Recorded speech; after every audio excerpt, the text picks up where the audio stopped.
Sir చెప్పండి, మీకెవరు బాగా ఇన్స్పైర్డ్ స్టార్ హీరోస్ కానీ, లేకపోతే ఎందుకంటే మీరు డాక్టర్, మళ్ళీ యాక్టర్, ప్రొడ్యూసరు, డైరెక్టర్. యాక్టర్ అంటే ఫస్ట్ మూవీలే. యాక్టర్ అంటే ఫస్ట్ మూవీలేండి. ఫస్ట్ మూవీ అంటే మీకు కూడా ఎవరికో ఒక క్యారెక్టర్ ఇలా ఉంటుంది కదా, నాకు రామ్ చరణ్ లేకపోతే అల్లు అర్జున్ ఇలాంటి ఇన్స్పైర్డ్. మీ గెటప్ చూస్తుంటే నాకు ఏదో పుష్ప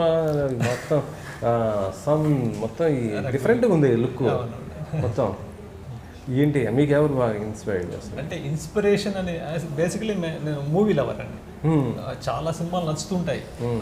అప్పుడెప్పుడు అన్నమయ్య ఎన్నిసార్లు చూసినా నాకు అన్నమయ్యలో నాగార్జున ఫేస్ అలాగే గుర్తుండిపోయింది అనమాట.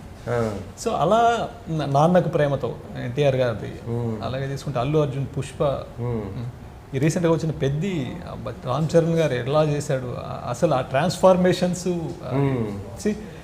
వాళ్ళకి ఎంత కమిట్మెంట్ ఉంది, ఎంత డెడికేషన్, ఎంత డిటర్మినేషన్ ఉంది అనేది అక్కడ మనం చూడాలి. సో వాళ్ళందరూ ఇన్స్పైరింగ్ పర్సనాలిటీసే.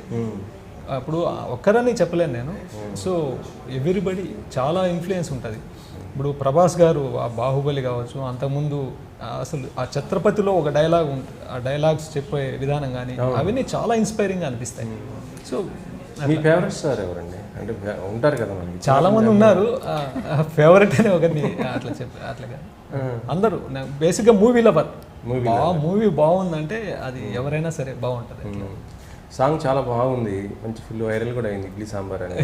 దీని తర్వాత ఇంకేమున్నాయి దీంట్లో? సాంగ్స్ ఏమున్నాయి? ఇంకా మొత్తం 7 సాంగ్స్ ఉన్నాయి యాక్చువల్గా. 2 మనం షూట్లో పెట్టాలి, ఒకటి ప్రమోషన్కి పెట్టుకున్నాము 2. సో 5 సాంగ్స్ మూవీలో ఉంటాయి. బాగుంటాయి అన్ని సాంగ్స్ చాలా బాగుంటాయి. యాక్టింగ్ ఇట్లా డాన్స్ నేర్చుకున్నారా మీరు? ఇట్లా డాన్సింగ్ రాదు నాకు, యాక్టింగ్ కూడా నేర్చుకోలేదు. జస్ట్ ఈ మూవీ అనుకున్న తర్వాత కొంచెం లిటిల్ బిట్ ప్రాక్టీస్, అంటే ఇంట్లో మిర్రర్ ముందు నిలబడుకొని ప్రాక్టీస్ చేయడం అలా చేసేవనే తప్ప అదర్వైజ్ లేదు. కోర్స్ అంటే మీ ఓన్ మూవీ కాబట్టి మీరే ప్రొడ్యూసర్, మీరే డైరెక్టర్, మీరే హీరో కాబట్టి ఓకే అయిపోయింది. ఈ సినిమా తర్వాత మీకు బయట నుంచి ఛాన్సెస్ వస్తాయి, వచ్చినప్పుడు చెప్పొచ్చు మంచి క్యారెక్టర్, లేకపోతే ఇలా చేయాలి, ఇలా ఇలాంటి ఇట్లా అని, అప్పుడు ఎలా మరి? ఇది బయట మూవీనా నా ఓన్ మూవీనా అలా నేను ఎప్పుడు ఫీల్ అవ్వను. ఇది నా డెబ్యూ మూవీ. నేను ఆ క్యారెక్టరు రియల్ టైం క్యారెక్టర్ అది. సో నేను అతనిలాగే పోర్ట్రే చేయాలి. సో ఆ మోడ్యులేషన్ అవన్నీ ఉండాలి, అంటే లాంగ్వేజ్ కూడా కొద్దిగా మోడ్యులేషన్ ఉంటుంది, అలాగే ఆ క్యారెక్టర్ లాగే ఉండాలి అని నేను అలా తయారైన ఆ అపీరెన్స్కి. సో నా ప్రొడక్షనే కాదు, ఎనీ ప్రొడక్షన్ నేను కమిట్ అయితే, నేను చేయాలనుకుంటే డెఫినెట్గా వాళ్ళకి ఏం కావాలో అలా మౌల్డ్ అయిపోతాను.